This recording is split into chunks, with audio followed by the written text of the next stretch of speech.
નમસ્કાર મિત્રો, આજના આ વિડીયોમાં અંબાલાલ પટેલ દ્વારા ગુજરાતમાં ભારે વરસાદ અને વાવાઝોડું આવવાની આગાહી કરવામાં આવી છે. તો ક્યારે માવઠું પડશે અને વાવાઝોડું ક્યારે આવશે તે સંપૂર્ણ માહિતી વિશે આ વિડીયોમાં વાત કરીશું. વિડીયોમાં આગળ વધતા પહેલાં જો તમે અમારી ચેનલમાં નવા છો તો નીચે લાલ કલરનું સબસ્ક્રાઇબ બટન આપેલું છે તેને દબાવીને બાજુમાં રહેલા ઘંટી બટનને પણ દબાવી દેજો, જેથી અમારા આવનારા તમામ વિડીયોની માહિતી તમારા સુધી મળતી રહે. તો ચાલો શરૂ કરીએ આજનો આ વિડીયો. રાજ્યમાં હાલ કાળઝાળ ગરમી પડી રહી છે. આ દરમિયાન ફરી એકવાર હવામાન નિષ્ણાત અંબાલાલ પટેલની આગાહી સામે આવી છે. તેમણે આગાહી કરી છે કે ગુજરાતમાં પ્રી મોન્સૂન એક્ટિવિટી શરૂ થશે.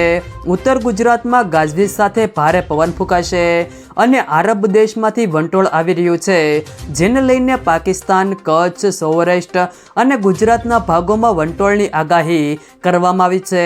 સાથે અંબાલાલ પટેલે જણાવ્યું છે કે 10 થી 14 મે દરમિયાન ભારે પવન સાથે છાંટા પડશે, જેમાં ખાસ કરીને પંચમહાલ, સાબરકાંઠા, વડોદરા અને ખેડામાં વરસાદ પડશે. આ સાથે અમદાવાદ સહિતના ભાગોમાં પણ ગાજવીજ સાથે છાંટા પડશે અને ગરમીમાં ઘટાડો થયા પછી પુનઃ ગરમી વધશે. મે અને જૂનમાં દરિયા કિનારે ચક્રવાત સાથે પવનનું દબાણ સર્જાશે. તેમણે ઉમેર્યું કે 16 મે બાદ બંગાળના ઉપસાગરમાં ચક્રવાત સર્જાશે. 16 મેથી અંદમાન નિકોબાર ટાપુ પર ચોમાસાની શરૂઆત થશે અને પશ્ચિમ હિન્દ મહાસાગર ગરમ રહેતા ચક્રવાત સર્જાશે. અંબાલાલ પટેલે વધુમાં જણાવ્યું કે 24 મેથી 5 જૂન વચ્ચે રાજ્યમાં રોહિણી નક્ષત્રમાં વરસાદ પડશે. આ સાથે કહ્યું કે ગુજરાતમાં ચોમાસાની વહેલી શરૂઆત થવાની પણ શક્યતાઓ છે. હવામાન નિષ્ણાત અંબાલાલ પટેલેની આગાહી મુજબ 17 જૂન બાદ ગાજવીજ અને પવન સાથે વરસાદ પડશે. આ તરફ અંબાલાલે ઉમેર્યું કે આ વર્ષે રાજ્યમાં ભારે વરસાદ પડવાની મોટી શક્યતાઓ છે. ઉત્તર ભારતમાં ખતરનાક એક્ટિવિટી છે અને આરબ સાગરનું ધૂળકર પણ ચડી આવશે.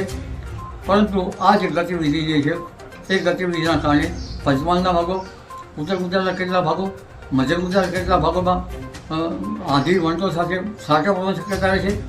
જો મિત્રો વિડીયો પસંદ આવે તો વિડીયોને લાઈક કરો, તમારા મિત્રો સાથે શેર કરો અને જો તમે અમારી ચેનલમાં નવા હો તો ચેનલને સબસ્ક્રાઈબ જરૂર કરજો, જેથી અમારા આવનારા તમામ વિડીયોની માહિતી તમારા સુધી મળતી રહે.